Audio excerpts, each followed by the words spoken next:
Assalamualaikum warahmatullahi wabarakatuh. Hai everyone, kami dari kelompok 1 akan menjelaskan materi tentang bugat atau pemberontakan. Apa itu bugat? Pengertian bugat adalah: secara bahasa, bugat berasal dari kata bago yang berarti melampaui batas atau berpaling dari kebenaran.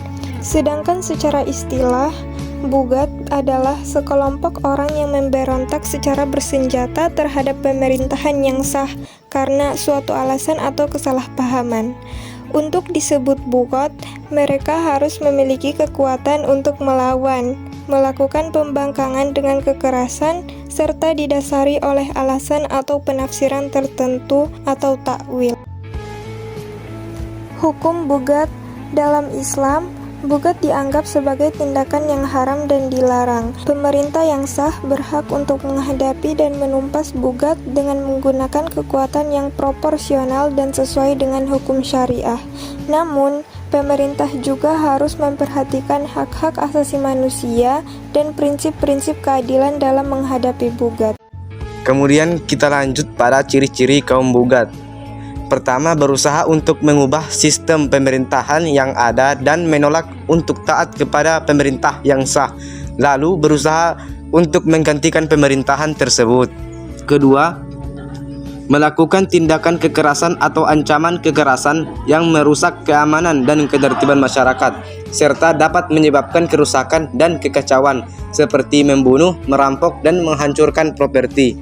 Ketiga, menolak untuk taat kepada hukum dan peraturan yang berlaku.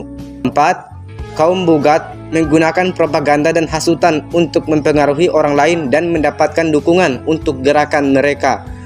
5. Tidak mengakui kesalahan mereka dan tidak mau bertanggung jawab atas tindakan mereka. 6. Kaum bugat menghalalkan segala cara untuk mencapai ketujuan mereka, termasuk melakukan tindakan yang tidak adil dan tidak bermoral.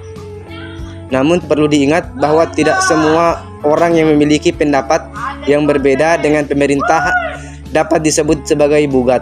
Untuk bisa dikategorikan sebagai bugat dan dikenai had bugat jika beberapa kriteria ini melekat pada diri mereka, yaitu memiliki kekuatan baik berupa pengikut maupun senjata, memiliki takwil atas tindakan mereka keluar dari kepemimpinan iman atau menolak tindakan mereka menolak kewajiban, memiliki pengikut yang setia kepada mereka, dan memiliki imam yang ditaati. Contoh-contoh bugat dalam sejarah Islam adalah peristiwa-peristiwa seperti Perang Jamal dan Perang Siffin. Pada masa awal kekhalifahan yang melibatkan pemberontakan bersenjata melawan penguasa yang sah. Tindakan ini dianggap sebagai bugat karena kelompok yang memberontak memiliki kekuatan senjata dan melawan pemimpin yang sah. Meskipun alasan mereka dapat berbeda-beda, contoh bugat dalam sejarah Islam Perang Jamal, pertempuran antara Ali bin Abi Thalib melawan Aisyah, Talha, dan Zubair. Kelompok Aisyah menolak kepemimpinan Ali dan mengangkat senjata untuk menuntut keadilan atas pembunuhan Khalifah Utsman. Perang Siffin, pertempuran antara Ali bin Abi Thalib melawan Muawiyah bin Abi Sufyan. Muawiyah menolak kepemimpinan Ali dan membentuk kelompoknya sendiri untuk menentang otoritasnya.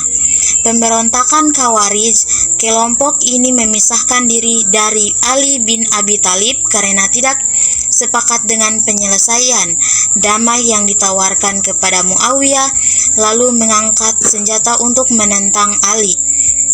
Pemberontakan lain dalam sejarah selanjutnya muncul pemberontakan lain yang dilakukan oleh kelompok yang merasa tidak puas dengan pemerintah yang sah, baik karena alasan politik, agama, atau ekonomi.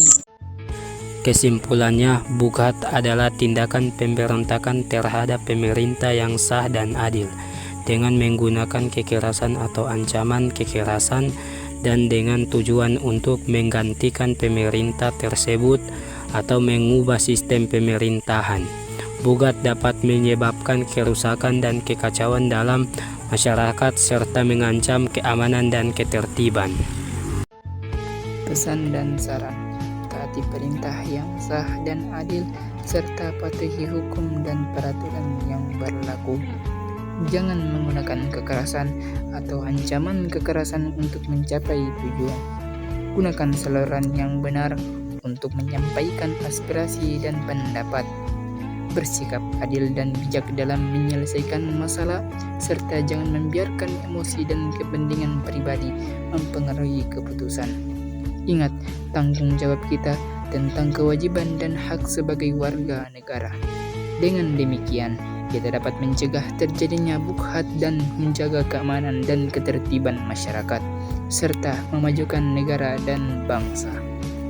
Baiklah, sekian materi dari kami. Terima kasih telah menyimak sampai akhir. Semoga bermanfaat dan dapat memberikan wawasan baru bagi kita semua. Wassalamualaikum warahmatullahi wabarakatuh.